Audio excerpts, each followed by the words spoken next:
Good evening, and welcome to A Biography of America. I'm Professor Lee. Alongside are my colleagues, Professor Dennison, Professor Logan, and Professor Marquez. We're going to talk to you and have a little debate about the biography of America in touch with the Salem witch trial.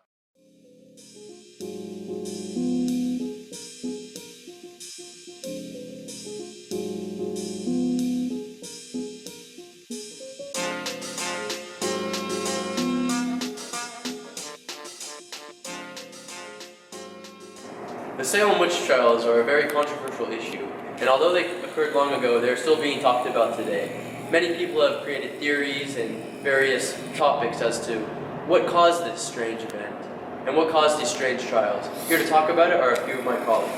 So I think that at the root of the Salem witch trials is this idea of this socioeconomic conflict in which you have the Porter family and the Putnam family, and one of them being the Porter family, I believe, was more mercantile, and they lived near the coast, and they depended on trade for much of their wealth. And then you have of course, you have the Putnam family, which were more agricultural.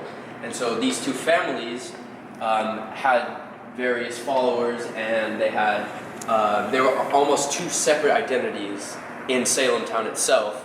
And this separation led to the accusations of the Salem witch trials. Because they were different and because they had different goals, they looked to accuse each other when the Salem witch trials broke out. So that was, I think, at the root of the Salem witch trials lies that socioeconomic conflict, and that even though there may have been some religious influences at the time, and maybe there's scientific evidence to back up the hallucinations or the muscle spasms that the girls encountered that led to this belief in witchcraft, I think that at the heart of the Salem witch trials you have to look at the socioeconomic divide, and that in fact the Porter families and the Putnam families, the vast difference between them and their goals and their economic needs led to this difference, and because of this difference they used the Salem witch trials to almost attack each other. Not necessarily attack, but accuse each other, and almost I would say make evidence for their accusations and back up their need to justify their separation. And yeah, exactly. And of course, there's the religious argument that you've written about in your countless books. Yes, the religious aspect. I remember a quote. It was a quote by a certain name, David Levine, who predicted to his people that the Antichrist has 20 years to recruit his converts, and he used them to torture mankind. When this was said, this was 20 years before the Salem witch trials. Okay. So the community believed that this prediction was coming true, and the devil was actually working his magic. And so that is why they accused the people, because they believed that they were in fact possessed by the devil, and because their religious leader said so. Okay. And you have anything to add? Well, about that, based on Caporal's argument of the ergot poisoning in the rye, so the hallucinations were all caused by this poisoning, and this was not apparent until recently, 30, 40 years ago. And based on previous cases in medieval Europe, which ergot poisoning did exist and is proven, it had similar circumstances there at Salem. So essentially you have this fungus, ergot, that poison that fed on the rye itself, and that when this rye was consumed in the form of bread, right, then it would lead to muscle spasms and hallucinations, right, of the girls. And so that's a scientific explanation as to why these girls experience these, possessions. And the reason this wasn't seen earlier is because back then they had the doctors all look at those girls. It's because they weren't that advanced. They didn't have the knowledge of this fungus. I see. He just went straight to, he has no explanation, so he goes to the religious aspect. Religious, yes. The cornerstone of the whole entire society at the time was the church. Everything was about the church. I got everything. Yes. Everything, from moral codes to how you act in society, how you act in your family, everything was to the church.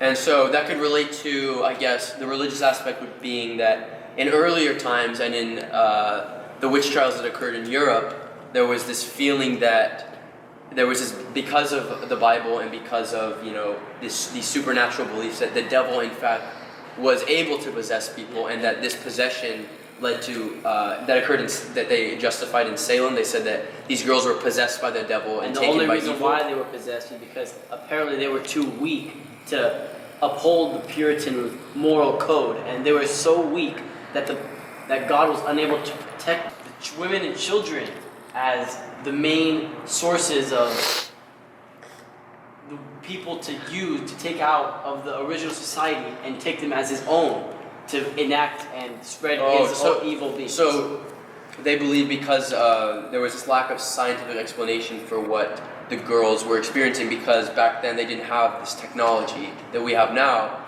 and which led to the theory of ergot fungus, because we can look now and justify, based on scientific evidence, these claims that can explain the Salem witch trials and the reactions of the girls that were possessed during this period. But back then they justified these possessions as the girls' strange actions, because it was noted that the girls were experiencing, I believe, muscle spasms and hallucinations, and they said that this was because the devil was possessing them, and because the devil would take control of them, and that that he was using them because of their weakness, because they were weak women. And I believe that another reason, there was a part that was very weird to me when I first read this, when I first thought of this. All these accusations of the women were all coming from women and teenagers, female teenagers, and they had no evidence to explain any of this. So all these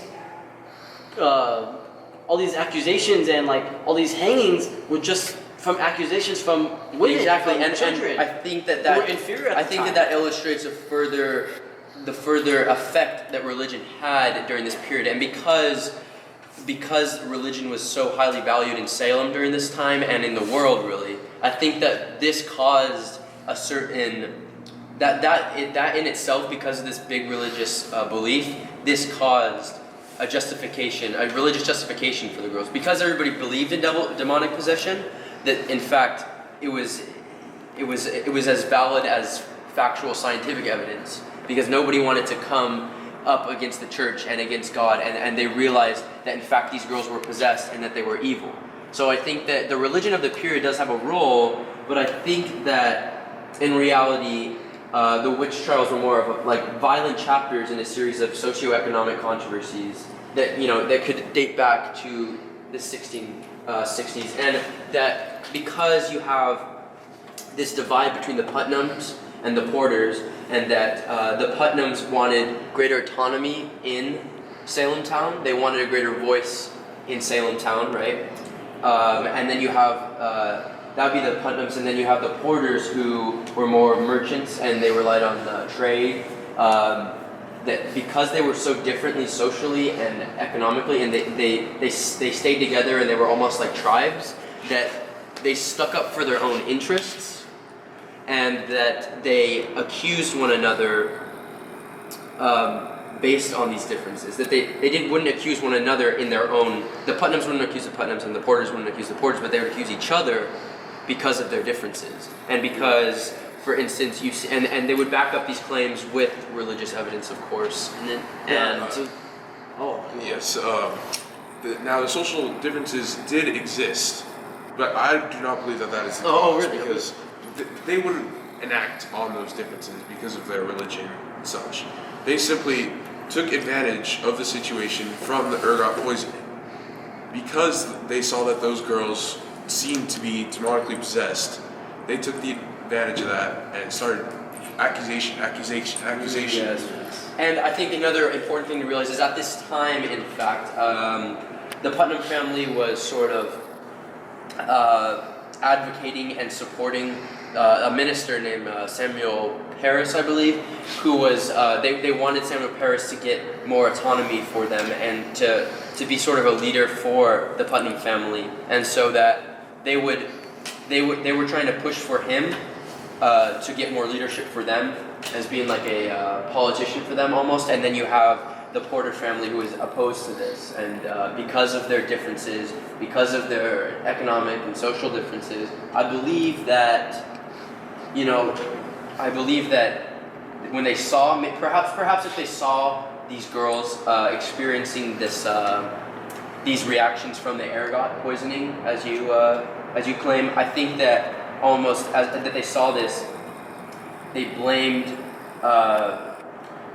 these girls for being demonically possessed, and that they used this to further the void between the groups. And also they use it to distance themselves almost, and I think that they were, by distancing themselves and by making one of the groups look bad and possessed, they themselves could gain a better view from outsiders. Outsiders would see, oh, this group is being accused of possessed, and we want to associate with this other group. So the Porters are possessed. Oh, let's associate ourselves with the Putnams. Yeah. So they made they used the possessions of the girls to make that family look bad, make the Porters look bad, right, or make the Putnams look bad, and further to gain more autonomy and power in the community itself, because the Porters wanted the town to be trade based, and then the Putnams wanted it to be agriculturally based. So I think you have to think of that as well, and then you also have to think, of course, that at the time when people were accused, they were taken away and they were often hanged, or they were taken in prison, and so the land that they owned was redistributed. Yeah. So people, there's another argument, of course, that people would accuse other people in order to gain land. Yes, exactly, to gain land. And people at that time in that society, they felt, according to this argument, they felt obligated to enact God's law, His law that any work of the devil should be seen, acted on, and dealt with on account. So people felt obligated when even if it was just an accusation, they felt it was needed to be acted on and needed to be dealt with when the work of the devil came upon. Exactly. And so maybe it's a combination of our three views. Maybe it's, the ergot poisoning is a scientific justification, and maybe that occurred and caused these reactions. Yes. But the religious aspect would be that at the time, this was used to justify because they didn't have the science to explain the ergot poisoning. They didn't even realize it was happening. Furthermore, so they used the fact that these girls were possessed to justify the devil. To in fact justify that these girls were being to justify their possessions and their strange activity. They used religious ideas and this idea of demonic possession, and that further helped them to create a social barrier between the two. It also helped them enact their frustrations and hatred, and they could use their accusations to make the other family look bad, and they could use these accusations to get land, and they could use these accusations to make their family look good, and at the same time dwindle other. And it's like almost that they were using it to maybe, I don't know, you could say they were using it to get rid of frustration for the other family. They were using it as a method, as like venting system. Yeah, a venting system to get it out against the family. So they blamed the other family for being possessed. They blamed that they were possessed, and of course, so maybe in fact it is a combination of our three arguments. But I do think that this is in direct correlation to the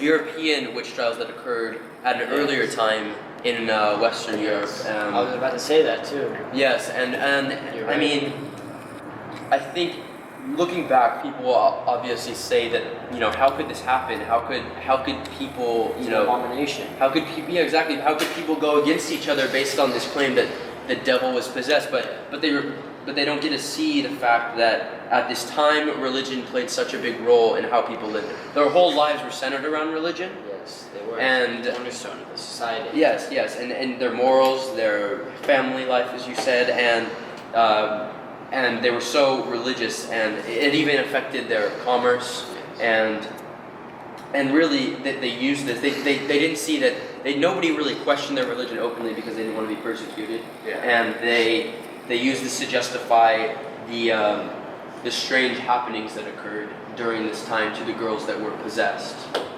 And I think that yes, it is a combination of our three arguments. And I think that by looking at these three arguments, it helps us gain a deeper understanding and a deeper, and to sort of a deeper explanation on what caused this strange and oftentimes violent, because there were many deaths and hangings from this. Many. And it just shows this community that turned in on itself. I think based on social divides between the two families, they turned in on themselves.